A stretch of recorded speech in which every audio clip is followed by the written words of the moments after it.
सदाशिव रुद्र के कुपित होने पर उनकी जटा से न केवल महाविकराल और हृदय कंपयान वीरभद्र उत्पन्न होते हैं, बल्कि उसी जटा के दूसरे भाग से एक और महाशक्ति उत्पन्न होती है। और वीरभद्र के साथ असंख्य शिव गण गए थे, जिनकी काया और क्रोध अग्नि को देखकर ही प्राय जीवों के हृदय फट जाते हैं। आज की प्रस्तुति में हम जानेंगे सृष्टि के सबसे विनाशकारी यज्ञ के बारे में। काल में प्रयाग में एकत्रित हुए समस्त मुनियों तथा महात्माओं का विधि विधान से एक बहुत बड़ा यज्ञ हुआ। उस यज्ञ में सिद्धगण, सनक आदि देवी देवता तथा ब्रह्म का साक्षात्कार करने वाले ज्ञानी आए। ब्रह्मा जी भी मूर्तिमान महातेजस्वी निगमों और आगमों से युक्त हो सपरिवार वहां गए। अनेक प्रकार के उत्सवों के साथ वहां उनका विचित्र समाज जुटा था। वहां अनेक शास्त्रों से संबंधित ज्ञान चर्चा होने लगी। उसी समय सती और पार्षदों के साथ त्रिलोकहितकारी सृष्टिकर्ता एवं सबके स्वामी भगवान रुद्र भी वहां पहुंचे। शिव को देखकर संपूर्ण देवताओं, सिद्धों, मुनियों ने भक्ति भाव से उन्हें प्रणाम किया और उनकी स्तुति की। तत्पश्चात शिव जी की आज्ञा पाकर सब लोग प्रसन्नता पूर्वक यथास्थान बैठ गए। उसी समय प्रजापतियों के स्वामी महातेजस्वी प्रभु दक्ष प्रजापति घूमते हुए प्रसन्नता पूर्वक वहां अकस्मात आए। वे ब्रह्मा जी को प्रणाम कर वहां बैठ गए। वे दक्ष ब्रह्मांड के अधिपति और सबके मान्य थे, फिर भी अहंकारी तथा तत्वज्ञान से शून्य थे। उस समय समस्त देवर्षियों ने नतमस्तक स्तुति और प्रणाम द्वारा दोनों हाथ जोड़कर उत्तम तेजयुक्त दक्ष का आदर सत्कार किया, किंतु सबके स्वामी और परम रक्षक महेश्वर ने उस समय दक्ष को प्रणाम नहीं किया। वे अपने आसन पर बैठे ही रह गए। महादेव जी को वहां मस्तक न झुकाते देख दक्ष मन अप्रसन्न हो गए। दक्ष प्रजापति रुद्र पर कुपित हो गए और रुद्र को क्रूर दृष्टि से देखकर सबको सुनाते हुए उच्च स्वर में कहने लगे, ये सब देवता, असुर, श्रेष्ठ ब्राह्मण तथा ऋषि मुझे विशेष रूप से मस्तक झुकाते हैं। श्मशान में निवास करने वाला निर्लज्ज मुझे इस समय प्रणाम क्यों नहीं करता? मैं इस रुद्र को यज्ञ से बहिष्कृत करता हूँ। ये चारों वर्णों से बाहर श्मशान में निवास करने वाला तथा उत्तम कुल और जन्म से हीन है, इसलिए यह देवताओं के साथ यज्ञ में भाग नहीं पाए।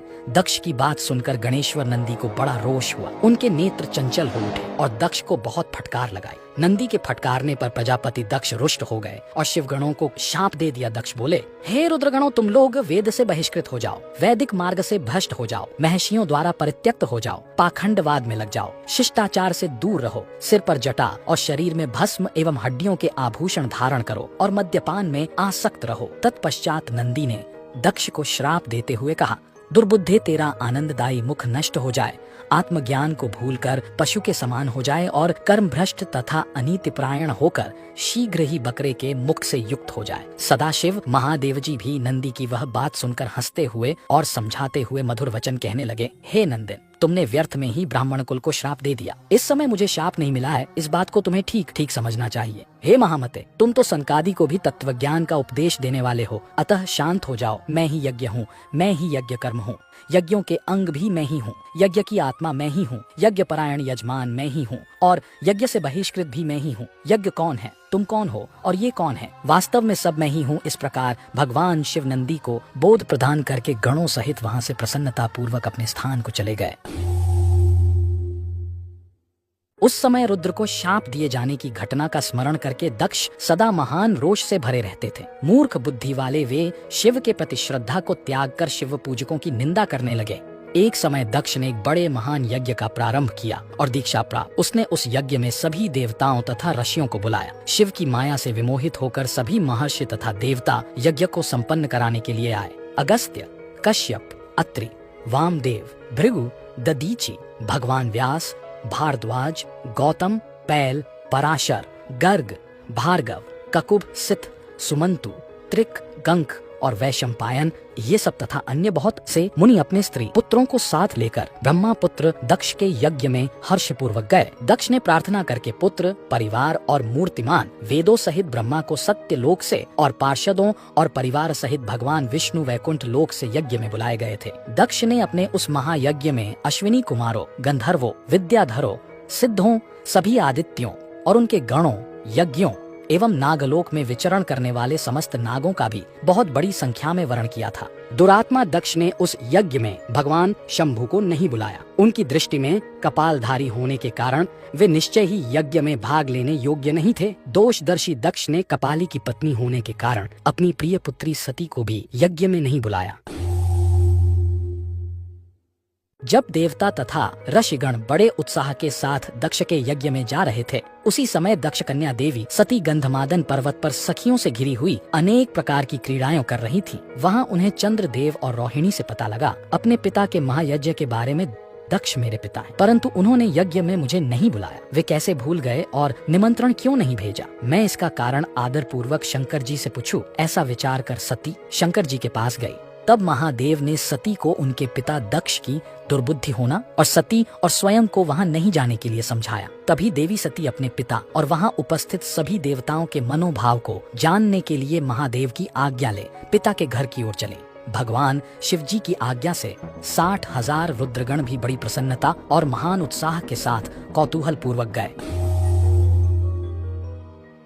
दक्षकन्या सती उस स्थान पर गई जहाँ देवता, असुर और मुनीन्द्र आदि कौतूहलपूर्ण कार्य से युक्त महान यज्ञ हो रहा था। सती को आया देख उनकी यशस्विनी माता वीरणी और बहनों ने उनका यथोचित सत्कार किया, परंतु दक्ष ने उन्हें देखकर भी कुछ आदर नहीं किया तथा उनके भय से शिव की माया से मोहित हुए अन्य लोगों ने भी उनका आदर नहीं किया। सब लोगों के द्वारा तिरस्कार प्राप्त होने पर भी सती देवी ने अत्यंत विस्मित हो माता पिता को प्रणाम किया। उस यज्ञ में सती ने भगवान विष्णु आदि देवताओं के भाग को देखा, परंतु शिवजी का भाग कहीं भी दिखाई नहीं दिया। तब उन्होंने असह्य क्रोध प्रकट किया और क्रोधे भरी हुई जगदम्बा सती ने वहां व्यथित हो सभी देवी देवताओं, ऋषि मुनियों, यक्ष, गंधर्वों सभी को फटकार लगाई।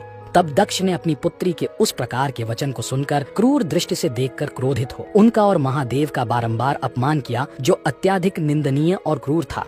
तत्पश्चात शिव प्रिया सती ने मौन धारण कर लिया। उन्होंने विधि पूर्वक जल का आचमन करके वस्त्र ओढ़ लिया और पवित्र भाव से आंखें बंद कर रुद्र का चिंतन करके वे योग मार्ग में प्रविष्ट हो गए। प्राण और अपान वायु को समान करके उदान वायु को यत्न पूर्वक नाभि चक्र से ऊपर उठाकर हृदय में स्थापित करने के पश्चात उस हृदय स्थित वायु को कंठ मार्ग से भ्रुकुटियों के बीच में ले गए। इस प्रकार देवी सती ने अपने शरीर को योगाग्नि से वहीं पर भस्म कर दिया। उस समय वहाँ आए हुए देवता आदि ने जब यह घटना देखी तब वे बड़े जोर से हाहाकार करने लगे। यज्ञ मंडप के द्वार पर खड़े हुए वे भगवान शंकर के समस्त 60,000 महाबली पार्षद शंकर जी के प्रभाव से कुपित हो उठे थे। शंकर के समस्त 60,000 शिवगणों के महान हाहाकार से सभी दिशाएं व्याप्त हो गईं। कितने ही पार्षद तो वहां शोक से ऐसे व्याकुल हो गए कि वे अत्यंत तीखे प्राण नाशक शस्त्र द्वारा अपने ही मस्तक और मुख आदि अंगों पर आघात करने लगे। इस प्रकार 20,000 पार्षद उस समय दक्षकन्या सती के साथ ही नष्ट हो गए। शेष बचे शिवगण क्रोधयुक्त होकर दक्ष को मारने के लिए हथियार उठाकर खड़े हो गए। उन पार्षदों का वेग देखकर भगवान भृगु ने यज्ञ में विघ्न डालने वालों का नाश करने वाले इस यजुर मंत्र से दक्षिणाग्नि में आहुति दी। भृगु के आहुति देते ही यज्ञ कुंड से रभु नामक हजारों महान देवता जो बड़े प्रबल वीर थे वहां प्रकट हो गए। हाथ में जलती हुई लकड़ियों को आयुध के रूप में धारण करने वाले उन सभी के साथ प्रमथ गणों का अत्यंत विकट युद्ध हुआ, जो सुनने वालों के भी रोंगटे खड़े कर देने वाला था। उन ब्रह्मतेज से संपन्न महावीर रभुओं ने उन शिवगणों को तुरंत मार भगाया। माता सती के देह त्याग और शिवगणों के नाश और भगाए जाने के परिणाम को जानकर भगवान विष्णु अत्यंत विस्मित हुए। तभी भयंकर आकाशवाणी होती है जिसमें दक्ष के द्वारा हुए उस नीच कार्य के लिए उसके विनाश और देवताओं को भी वहां से भाग जाने की चेतावनी मिलती है। आकाशवाणी सुनकर समस्त देवता आदि आश्चर्यचकित हो गए। वे मोहित होकर जहां तहां खड़े रह गए और कुछ भी न बोल सके। भृगु जी के मंत्र बल से जो वीर शिवगण बच गए थे वे भागते हुए शिव की शरण में गए और उन्हें प्रणाम करके सारा वृतांत सुनाया। अपने गणों का यह वचन सुनकर प्रभु शिव ने संपूर्ण वृतांत जानने के लिए शीघ्रता पूर्वक नारद का स्मरण किया तथा नारद जी के प्रकट होने पर उनसे दक्षयज्ञ में गई हुई सती का समाचार एवं अन्य दूसरी घटनाओं के संबंध में पूछा। शिव जी के पूछने पर नारद ने जो कुछ भी दक्ष यज्ञ में घटित हुआ था वह सब समाचार कह दिया। नारद के मुख से कही हुई बात को सुनकर महारौद्र पराक्रमी भगवान शंकर शीघ्र ही अत्यंत क्रोधित हो उठे और लोक का संहार करने वाले रुद्र ने उसी समय एक जटा उखाड़कर क्रोध से उसे पर्वत के ऊपर पटक दी। भगवान शंकर द्वारा जटा पटके जाने के फलस्वरूप वह जटा 2 टुकड़ों में विभक्त हो गई और उससे महान भयंकर शब्द उत्पन्न हुआ। उस जटा के पूर्व भाग से महाभयंकर महाबली सभी गणों में अग्रणी वीरभद्र उत्पन्न हुए। वे चारों ओर से पृथ्वी को घेर कर 10 अंगुल पर्यंत पृथ्वी से उपस्थित हो गए। वे प्रलयाग्नि के समान थे और 1000 भुजाओं से युक्त थे। उन महारुद्र महेश्वर के क्रोध युक्त निःश्वास से 100 प्रकार के ज्वर तथा 13 सन्निपात उत्पन्न हुए मूर्तिधारी। वे सभी ज्वर क्रूर तथा संसार को भयभीत करने वाले थे और अपने तेज से ऐसे प्रज्वलित हो रहे थे मानो सबको जला देंगे। उस जटा के दूसरे भाग से महाकाली उत्पन्न हुई, जो बड़ी भयंकर थीं और करोड़ों भूतों से घिरी हुई थीं।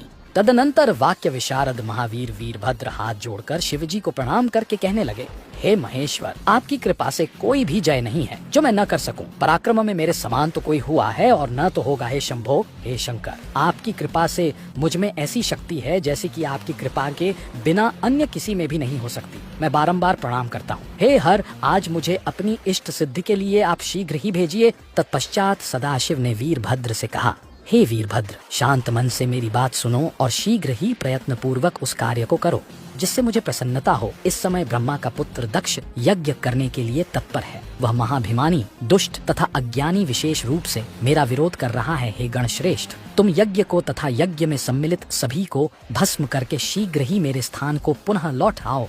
देवता, गंधर्व, यक्ष अथवा अन्य कोई भी जो वहाँ हो, उन्हें आज ही शीघ्र सहसा भस्म कर डालना। वहाँ ब्रह्मा, विष्णु, इंद्र, यम कोई भी हो, तुम उन सबको प्रयत्न पूर्वक आज ही गिरा दो। दक्ष के यज्ञ स्थल में स्थित लोगों को उनको पत्नियों तथा सामग्री सहित जलाकर भस्म करके शीघ्रता से पुनः चले आओ। इस प्रकार कहकर शिवजी ने मौन धारण कर लिया।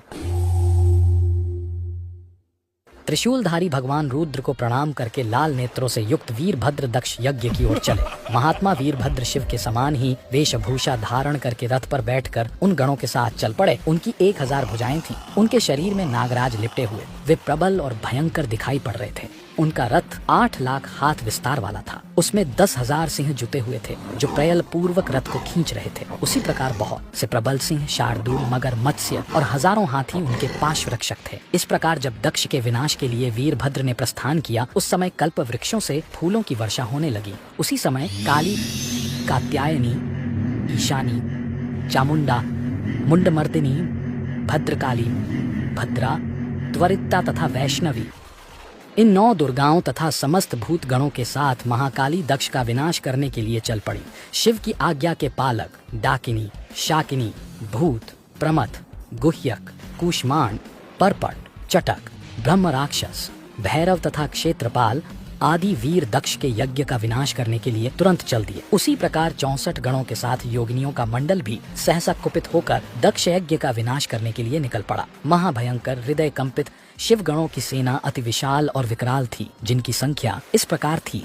शंकुकर्ण नामक गणेश्वर 10 करोड़ गणों के साथ, केकराक्ष 10 करोड़ गणों के साथ तथा विकृत 8 करोड़ गणों के साथ चल पड़े। विशाख 64 करोड़, पारयात्रिक 9 करोड़, सर्वाकक 6 करोड़, वीर विकृतानन भी 6 करोड़, गणों में श्रेष्ठ ज्वाल केश 12 करोड़, समदज्यमान 7 करोड़, दुद्रब 8 करोड़, कपालीश 5 करोड़, संदारक 6 करोड़, कोटि और कुंड 1 करोड़, गणों में उत्तम विष्टम्भ 64 करोड़ वीरों के साथ, सन्नाद, पिप्पल 1000 करोड़, आवेशन तथा चंद्रतापन 8 करोड़, गणाधीश महावेश 1000 करोड़ गणों के साथ, कुंडी 12 करोड़ और गण श्रेष्ठ पर्वतक भी 12 करोड़ गणों के साथ दक्ष यज्ञ का विध्वंस करने के लिए चल पड़े।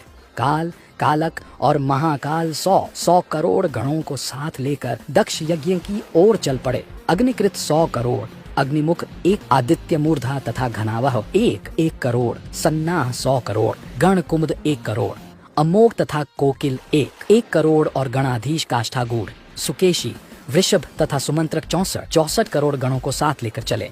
गणों में श्रेष्ठ काकपादोद्र 60 करोड़ तथा गणश्रेष्ठ संतानक 60 करोड़, महाबल तथा पुंगव 9 करोड़, गणाधीश मधुपिंग 9 करोड़ और नील तथा पूर्णभद्र 90 करोड़ गणों को साथ लेकर चल पड़े। गणराज चतुर्वक्त्र 100 करोड़ गणों को साथ लेकर चला।